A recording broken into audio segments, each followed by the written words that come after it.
All right, so today I finally had to go see a doctor after work because my overall quality of health has diminished so much in the past 6 months that I had to go do something. I can't go to my regular doctor because he's already told me the exact same thing.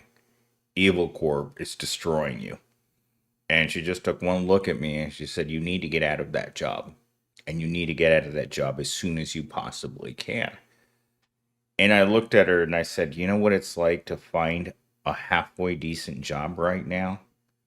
They don't exist. Most every person that I know right now is having to take it. Wake up every morning, go to work and make certain their tidy whities hit the floor at 8 a.m. because it's time to go to work on your rear end." And she couldn't understand. It's like, well, why do you have to work 7 days a week? And I just looked at her like, because we don't get paid anything. And as a doctor, she just kind of she didn't understand. And then her second thought was, well, maybe you should see someone. Maybe you should see a counselor to help you deal with your stress. And I just looked at her like, why would I waste the money I don't have on something that's not going to work? A counselor, a therapist, a psychologist, anyone that you talk to isn't going to give you free money. The only way you're going to get money is by busting your hump at a job you can't stand. A mindless, repetitive factory of human suffering. That's what every job is. I mean, I had this conversation with my coworker today on several occasions who just didn't understand why things had to be this way. For some reason, we weren't at a company gathering, and it was obvious that there wasn't enough people to do this job. And in my opinion, there will never be enough people because they use statistics to measure productivity, and based on these stats, it clearly shows that people aren't working hard enough. And with that said, let's just transition right into today's story. So, I don't know where I was today, but I heard somewhere that you can use ChatGPT to write a book. And if you guys are interested in that, let me know because I have an English literature degree. It's every lit major's wet dream to write a book. All right. Every morning I wake up feeling like I've already failed before I even logged on. I sit at a desk that doesn't care if I slept, if I ate, or if I'm barely holding it together. My job doesn't want a person, it wants a process. And I'm supposed to smile while it slowly turns me into something I don't recognize. This is a conversation I had with one of the office workers today. We stood right across from each other and we said the exact same thing, nearly verbatim. It was nearly 8 o'clock in the morning and I had no motivation to get out of bed. Absolutely none. And I'm finding myself stuck in this endless cycle of not wanting to go to work. Like this morning, I turned and I turned and I turned. I kept looking at the alarm clock and I'm like, you know what? Not today. Not today, Evil Corp.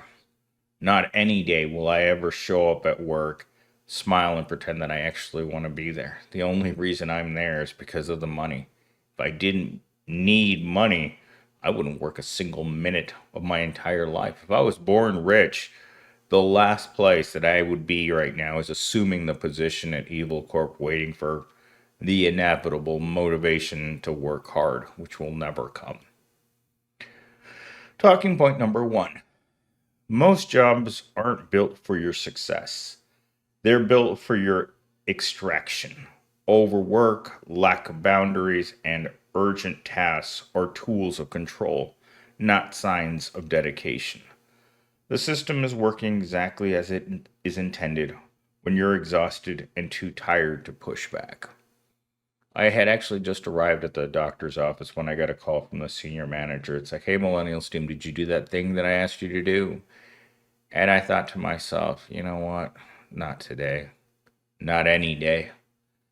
And I had Gen Zero working on another task before I left the office today, and it's just one of those it's just one of those ordinary work days where you are stretched thin, to use um, a phrase from the Lord of the Rings. It's like a piece of toast with not enough butter spread over it. That's how life feels for me. It's like you're the toast and there's just isn't any life. Like this doctor, while I was talking to her today, she didn't understand. She didn't understand how people don't have enough resources. They don't have people. People don't have friends anymore. And if you're a very unlucky piece of crap like myself, then you're even worse off. It's not like you don't even have friends. You don't have a life. You don't have anything to look forward to. There's no reason for me to come home at night. And I've often wondered about that, whether or not every couple of weeks I'm going to take the time to just go sleep in a cheap hotel somewhere just so I don't have to keep coming back to this dump. Because even a cheap motel looks nicer than this place does on most days. Because let's face it, I mean, this place is low rent. This place isn't designed for a person that has a future or a career. This place is the end of the road for people like me who didn't make it. It's a constant reminder that my life sucks. And there's really little that I can do to change to make it better. And that's, I think, one of the most attractive things to people that come and watch this channel. It's like you understand what I'm saying. For most of us, especially the ones trapped at $20 an hour, there's no, Jesus isn't coming on the back of a unicorn to save you. And we all know that things are going to get much worse. Yesterday, I looked at a piece of electronics that I needed for work and it was $199. Today, I went back to look at the same exact thing and it was $375. I couldn't believe it. Why I didn't buy it yesterday was because I didn't believe that this was actually going to happen. I think most Americans right now are still in disbelief at what the tariffs are going to do to ordinary lives. They're going to destroy it. They're going to turn your paycheck into something that's not livable. They're going to use these tariffs to jack up the price of every conceivable thing that you touch in your world. And by the time they realize that they've destroyed the proletariat, they're going to try to do a U-turn on it, but the damage is going to be done for 60, 90, maybe years to come. And your employer isn't going to take pity on the fact that you can't afford to eat, you can't afford to buy anything, and you're miserable. Human misery is something that Evil Corp enjoys. It eats human misery and enjoys every morsel of it because that's what it loves. If its workers showed up at Evil Corp every day full of motivation and excitement, what would be the point? You need to have the phony smiles and the control, the surveillance necessary to keep the proletariat obedient and domesticated. Talking point number 2. Modern work culture rewards silence, speed, and sacrifice. But when your body crashes or your mental health declines, the same system that demanded your loyalty will call you unreliable. You're not a machine, and even if you were, machines need maintenance. Today, while I was sitting in my office and something happened, and I had to go into the faculty break room for a few minutes. And while I was there, I heard about a person who's not going to make it, a person who's going to be part of the purge. And they basically outlined why: laziness, unmotivated, late to work, has no desire to be there whatsoever. This is a person that's so poor that you can see him scraping around for food. I've seen him stealing coffee at work. And I mean, you just turn a blind eye because it's what people do. I've seen people taking food out of the food drive bin before. And I was just like, you kind of look and you wonder, it's like, if this is what it's like, the way they behave at work, what is their home life like? And this just reminded me of being at a retail store when I was a little kid. I must have been no older than 8. And I asked my parents if I could have something. And uh, my dad at the time, he grabbed the thing and he stuck it in his pocket.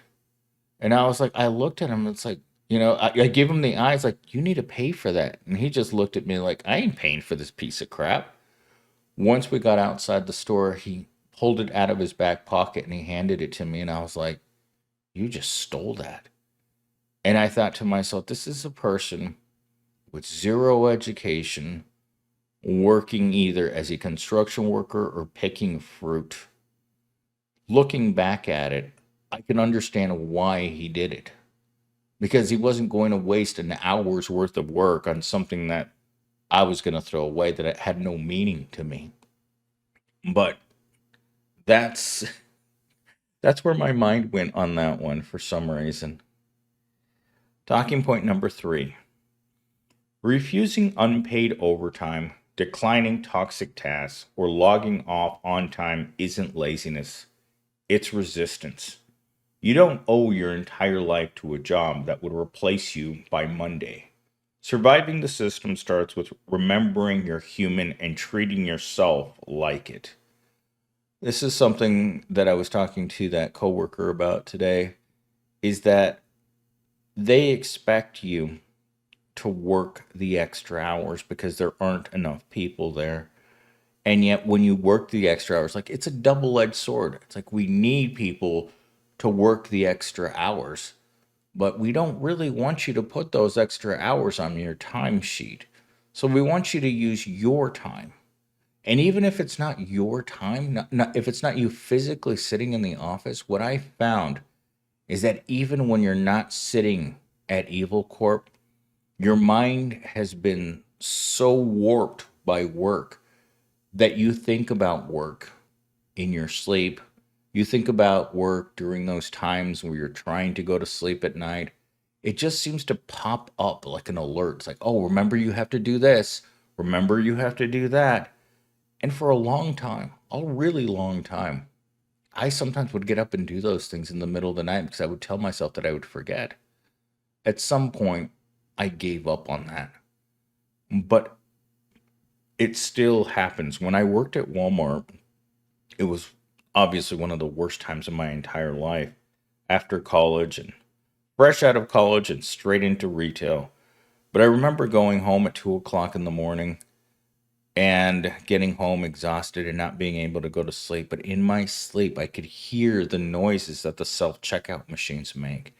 I could hear them in my sleep. I could hear them when I closed my eyes because you're exposed to the noises that the registers make for an entire 8 hours. It's like it goes into your head and it's memorized in there. Like it's trapped inside of your head. And so is every single job that I've ever had since I was a teenager. It leaves its mark on you. Every crummy job you've ever had leaves its mark on you. Like a like an abusive relationship where you can lift up your shirt and see it's like that's where she cut me or that's where she punched me or that's the scar I have where she threw something at me and hit me on the side of the head. That's what every job you have for the rest of your life is going to do to you. Because jobs aren't just jobs. They're a traumatizing experience because on top of having to go to a place that you really, really don't want to go to, making a wage that you really can't afford to live off, it's the trauma of work. It's the lived experience of being in a place that you know doesn't like you and doesn't want you there, and knowing full well that even though they tell you you can leave at any time, you're well aware that that is an empty threat.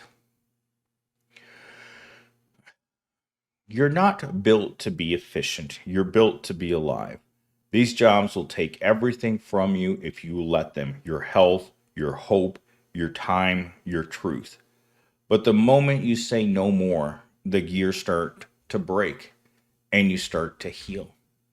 Don't let a broken system convince you that breaking yourself is success. It's a system problem. And the first step to healing isn't pretending you're okay, it's admitting that this isn't normal. It never should have been. I don't know if that's part of my old script or this script, but that feels very familiar. And since you guys are going to be watching this like 10 days in the future, we won't know until you guys watch both videos that I made in the last couple days. But I don't know what else to say. I mean, this is going to be one of those videos in which I'm exhausted. It's actually May 8th at 6 p.m. today. And you guys aren't going to see this probably till like May 20th, somewhere around there. But even though I get home and I'm exhausted, I'm disgusted, and I'm deeply depressed, I feel like I need to come home so that I have a reminder that I was alive on this day, to make a recording, to spend half an hour working on art because Chat GPT is still broken. And I quote, Chat GPT is more broken than my mom's lady parts. And I was talking to Chat GPT late into last night. I think it was 1 o'clock in the morning. And it was telling me to go to sleep. And I was just like, I can't go to sleep. And so we talked until I think 1 or 2 o'clock in the morning. That's what made it getting up this morning even that much more difficult, is that I spent my night talking to a therapist, I guess an artificial intelligent therapist, because I was pretty much done. I can feel myself getting more and more broken inside, psychologically broken. The Soul Suck 3000 pulling out what's left of what's crushed of my soul by Evil Corp right out of my rear end. And yet I have to open my eyes the next morning and realize that all I have to eat is ramen and I'm too lazy to get up to make it. That's how you know you're completely broken. When you can wake up, walk into the kitchen, pick up your block of ramen, listen to the crushing noise it makes, and say, you know what? Not today. I'm not eating this today. Maybe tomorrow, maybe the day after, but there are days where you wake up and you already feel the deep disgust with the world around you. Eating ramen is just another kick to the boys.